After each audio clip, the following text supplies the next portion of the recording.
కర్నూలులో ఒక ఎస్సీ కార్పొరేషన్కి ఎగ్జిక్యూటివ్ డైరెక్టర్గా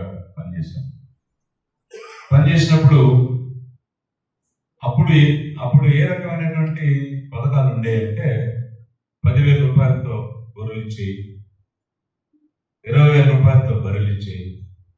ఈ పథకాలే ఆ రోజుల్లో ఉన్న రూపీ వాల్యూని బట్టి ఉండేవి. అయితే ఆలోచిస్తా ఉన్నా నేను, ఏం చేయాలి? ఇలా గొర్రెలు బర్రెలు కిరాణా దుకాణాలు ఇచ్చి ఎప్పటికీ వీళ్ళు ఉన్నటువంటి స్థాయి నుంచి పైకి వస్తారు. ఈ రకంగా ఇవ్వడం అనేది ఒక ఎత్తు అయితే దాని మీద ఒక విమర్శ కూడా ఉండేది. కార్పొరేషన్ పెట్టినప్పుడు 20 సంవత్సరాలు అయింది, 25 సంవత్సరాల్లో ఇన్ని కోట్లు ఖర్చు పెట్టారు, ఎంతమంది పేదరికం ఖర్చు అనేటువంటి విమర్శ కూడా నడుస్తూ ఉండేది.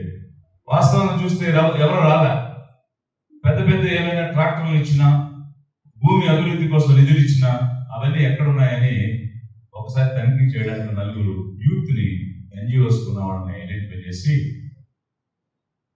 గ్రామానికి మండలాలన్నిటికీ పంపించి ఎంతవరకు ఇచ్చిన పథకాలు ఏమైనా నేను చూపిస్తే 25 సంవత్సరాలు కార్పొరేషన్ పెట్టిన తర్వాత వచ్చిన ఫలితం ఏంటంటే ఈ 3 లక్షల రూపాయలు, 1 లక్ష రూపాయల పైన వచ్చిన లోన్లు కానీ అవకాశాలు కానీ ఎవరు తీసుకున్నారంటే వాళ్ళ దగ్గర పనిచేస్తున్న పాలేరుల పేరు మీద భూస్వాములు తీసుకోవడం జరిగింది.